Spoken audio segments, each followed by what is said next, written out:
Empty English में एक ऐसा वर्ड है जिसकी वजह से आप इस फॉर्मूला को बहुत इजीली याद रख सकते हो। अब एमपीटी क्या है? एमपीटी है मैनर, प्लेस, टाइम। मैनर किस तरह से काम हुआ है, प्लेस कहाँ पे काम हुआ है, टाइम कब काम हुआ है। जब एक सेंटेंस में तीनों चीजों के बारे में बात की जाती है कि काम किस तरह से हुआ, कहाँ पे हुआ और कब हुआ, अगर उनको रैंडम ऑर्डर में लिखा गया सेंटेंस में, तो आपको उन एडवर्ब्स को एक ऑर्डर में फिट करना है, फिक्स करना है। कैसे? एमपीटी का फॉर्मूला लगा के। और एमपीटी को याद रखने के लिए आपको इंग्लिश का ये वर्ड अपने दिमाग में रखना है, just to remember that formula. इस वर्ड का अदरवाइज कोई भी रोल नहीं है एडवर्ब्स में, लेकिन आप इस वर्ड को, एम्प्टी मींस खाली, अगर आप इस वर्ड को याद रखोगे, आप इसमें से एम्प्टी साउंड को निकाल लोगे, लेकिन आप पूरे के पूरे इंग्लिश के वर्ड को याद रखोगे, क्योंकि एक वर्ड है एम्प्टी का मतलब होता है खाली, उसकी वजह से आप इस फॉर्मूला को याद रख सकते हैं।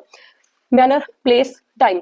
और उसके बाद हमारा जो एक्चुअल फॉर्मूला बनता है वो बनता है subject, verb, manner, place, time. इस तरह से हम फिक्स करते हैं सेंटेंस में इन तीनों चीजों को। स्टैंडर्ड फॉर्मूला में अगर आप जाते हो तो भी अगर आप वहां पे frequency, manner, degree, place, time और रीजन को फिट करते हो तो ये आपका बन जाता है standard formula.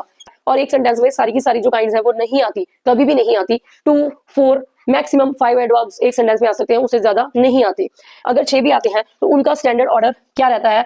Frequency, manner, degree, place, time and reason. अगर आप कहीं ना कहीं यहाँ पे भी देखो, यहाँ पे भी जो मैनर, प्लेस, टाइम है मींस एमपीटी है, वो एक ऑर्डर में है। मींस मैनर के बाद ही प्लेस आ रही है, उसके बाद टाइम आ रहा है। मींस एमपीटी का फॉर्मूला हमेशा सेम रहेगा कहीं भी हो, लेकिन अगर कोई और जो एडवर्ब्स की काइंड्स है वो बीच में आ जाती है तो वो बीच में फिक्स हो जाएंगी, लेकिन एम को फॉलो करेगा पी और पी को फॉलो करेगा टी। मींस आपको ये वाला फॉर्मूला हमेशा हमेशा काम आने वाला है।